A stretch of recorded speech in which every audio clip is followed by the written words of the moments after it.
من سوسة مشينا لمستير، مشينا علاش مشينا في رحلة بحث على السمك باش ناخدو شوية حوت من على أساس من سقانس ولا من منستير. مشينا للصليح المعروف ياخي نلقاوه سي بيع وكمل وروح. بعد مشينا لسقانس زيد كيف ما لقيناش، فرجعنا للمنستير وخذينا الحوتات متاعنا. حبيت نشارككم المناظر هذه الطبيعية الخلابة.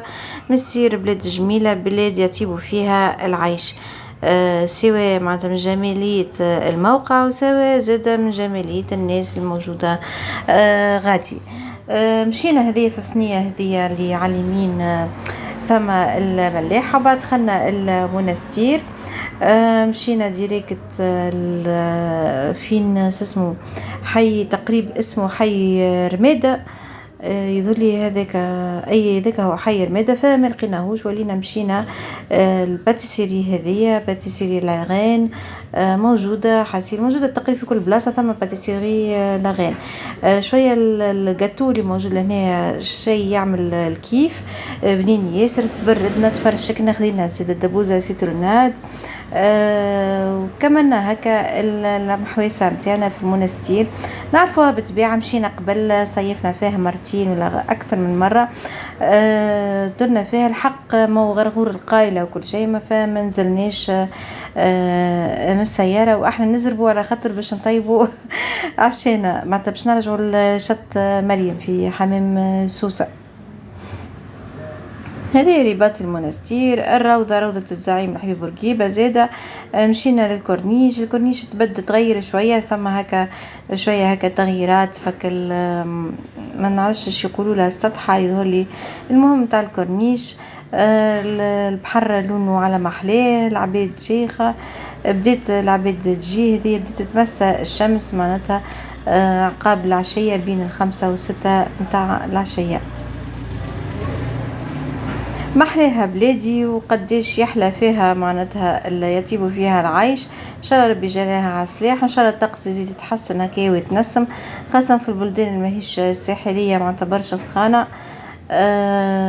يعني هما عاموا انا الحق ما عمتش، خاطر مخي هكا باش نرجع وديريكت الكوجينه. تعرفوا واحد كيف يبدا كيري دار مش كيما اوتيل معناتها كل شيء، خاصه اوتيل معناتها يبدا اول انكلوزيف، تبدا مرتاحه من ترتيب وكذا. وحبينا نجيبوا حوت متاع المنستير بنين ياسر. خلطنا كان على الدوراد تبارك الله ما يقعد حتى شيء. هذه التغييرات اللي لقيتها على آخر مرة جيت فيها المنستير. هذه السطحة اللي نحكي لكم عليها في الكورنيش.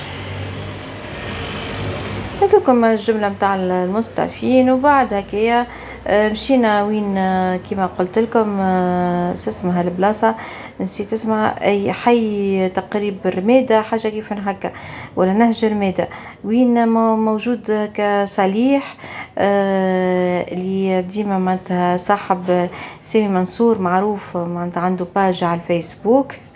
اكرمك الله، نوريكم في سقية تنفخت من كثرة سخانة قوية. لأن عجبتني اللي معلقة ديكا في الحيط، الرجل الذي ينظف الشارع لا يسمى بزبال أكرمكم الله، بل يسمى عامل نظافة. وتنجموا هكا ترجع هكا بالفيديو تشوفوا بقية الكلام اللي موجود على الحيط. عجبني ياسر ومعبر. لنا سي لقينا الحوتات متاعنا وروحنا على جناح السرعة الشط مريم. بطبيعة الصيف نهاره طويل، هنا مازالت الشمس ما غربتش، لكن قاعدة الحوت متوفر. هو راه في البلدان أكثرية البلدان الساحلية يبدأ متوفر في العشوية شوية هكا البريود هذية سنين هذية نقص شوية على المعتاد. تنجموا زاد تقتنيوا الحوت من البرد متاع السيادة، من زاد رفراف، البلدان هذه اللي معروفة بالحوت اللي مطعمه بنين ياسر. لنا سيء طاب العشاء وتبحبحنا وعمنا عومة العشوية، وجاء الليل بالطبيعة والسمر والسهريات للصباح ما توفاش. عشنا وشوفنا الصغير يعلم في الكبير. هنا الصغار هما اللي علموا فينا كيفاش الكارتة وكيفاش كذا، تخش عليهم معناتها يعني متمرسين فيها الحكاية. المهم هاكا نلقاو كيفاش نعديو الوقت متاعنا. جولتنا لليوم وفات، والى اللقاء في جولة جديدة ومن بلادنا العزيزة. سلامة.